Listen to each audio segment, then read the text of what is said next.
souhaiterais aujourd'hui, après cette préparation que vous venez de vivre, une belle retraite, je crois, chez nos sœurs Tarascon.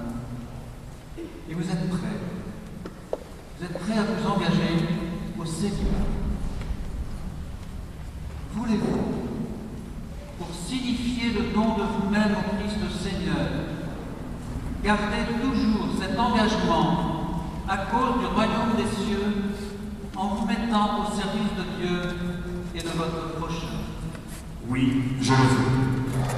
Pour manifester votre résolution, au nom du Seigneur, avancez.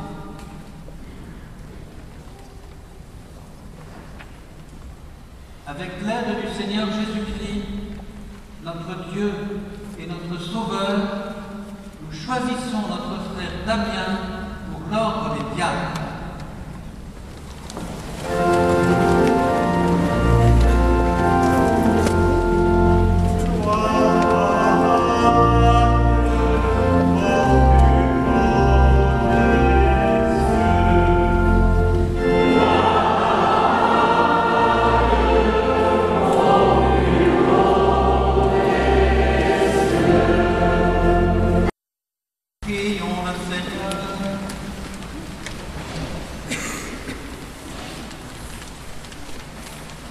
Dieu qui a enseigné aux ministres de son Église à servir et non à se faire servir, accorde à ton serviteur Damien que tu choisis aujourd'hui pour le ministère de diacre, d'agir selon l'esprit de l'Évangile, d'être plein de douceur dans son service et fidèle à te prier sans cesse.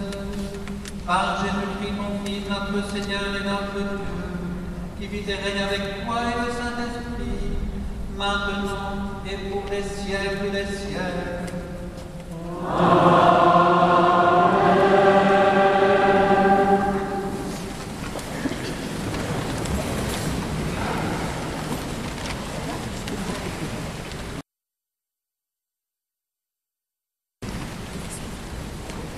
Fils bien-aimé,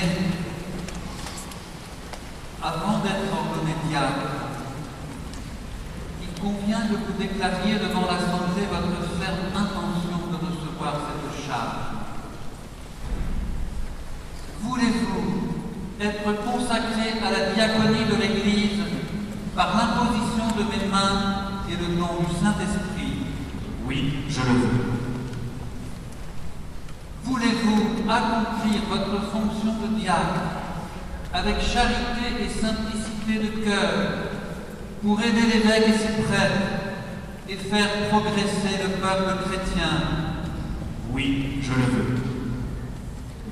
Voulez-vous, comme dit l'apôtre Paul, garder le mystère de la foi dans une conscience pure et proclamer cette foi par la parole et par vos actes, fidèles à l'Évangile et à la tradition de l'Église? Oui, je le veux. Voulez-vous garder et développer un esprit de prière, conforme à votre état et dans la fidélité à cet esprit, célébrer la liturgie des heures en union avec le peuple de Dieu, intercédant pour lui et le monde entier? Oui, je le veux. Voulez-vous conformer toute votre vie à l'exemple du Christ, dont vous prendrez sur l'autel le corps et le sang pour le distribuer aux fidèles? Oui, je le veux, avec la grâce de Dieu. Promettez-vous de vivre en communion avec moi et mes successeurs dans le respect et l'obéissance? Je le promets. Que Dieu lui-même achève en vous ce qu'il a commencé. Avec tous les saints qui intercèdent pour nous, confions à la miséricorde de Dieu celui qu'il a choisi comme diacre. Voilà, je laisse la parole à ta femme.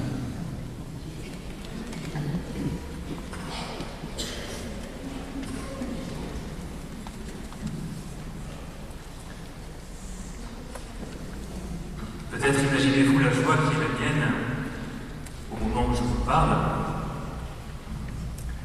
Peut-être imaginez-vous aussi l'appréhension qui est la mienne en ce même moment. L'appréhension de ne pas être à la hauteur d'une telle exigence. Vous êtes venus très nombreux, et lorsque l'on voit ainsi des centaines de regards posés sur soi, on ne peut qu'être pris d'un vertige légitime. Toute cette attente, tout ce désir de Dieu qui se manifeste ainsi. Comment être à la hauteur? On comprend facilement Saint Paul, qui se considère comme une poterie sans valeur, chargée d'une mission qui le dépasse infiniment, et qui en même temps est conscient de la grâce de Dieu qui l'habite et lui permet d'avancer. Fort heureusement pour moi, ce n'est pas tant ma petite personne que vous êtes venu considérer. Je pense plutôt que votre venue poursuit ce que vous avez été pour moi jusqu'à ce jour, c'est-à-dire des hommes et des femmes qui ont un jour rencontré le Christ et qui portent ce désir de le faire connaître et de vivre dans le mouvement même de sa vie. C'est bien à vos côtés que ma foi a mûri et qu'elle m'a saisi jusqu'à ce que le désir d'en vivre et d'en répandre la richesse prenne toute la place. Quand l'infini de Dieu vous touche l'âme en vérité, il n'est plus possible de se taire.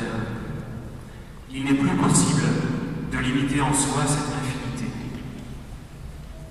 La vie ne peut pas rester en deçà de ce qu'elle est réellement. Je mesure bien en ce jour tout ce que vous avez été pour moi, et je vous en remercie tous. Comme nous ne sommes pas dans une cérémonie de remise des Césars, permettez-moi de ne pas citer de nom.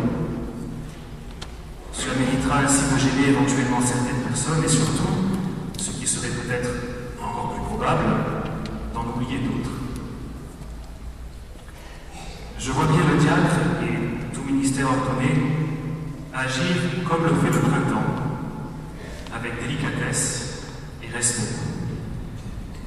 Mais l'action du printemps est à ce point irrésistible que les fleurs s'ouvrent à sa venue et deviennent ce à quoi elles sont appelées.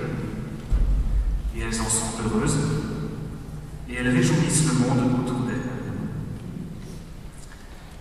À vrai dire, ce ne sont pas seulement les ministres ordonnés qui ont reçu cette charge, mais chaque homme en ce monde, chacun de nous est appelé à cette vocation.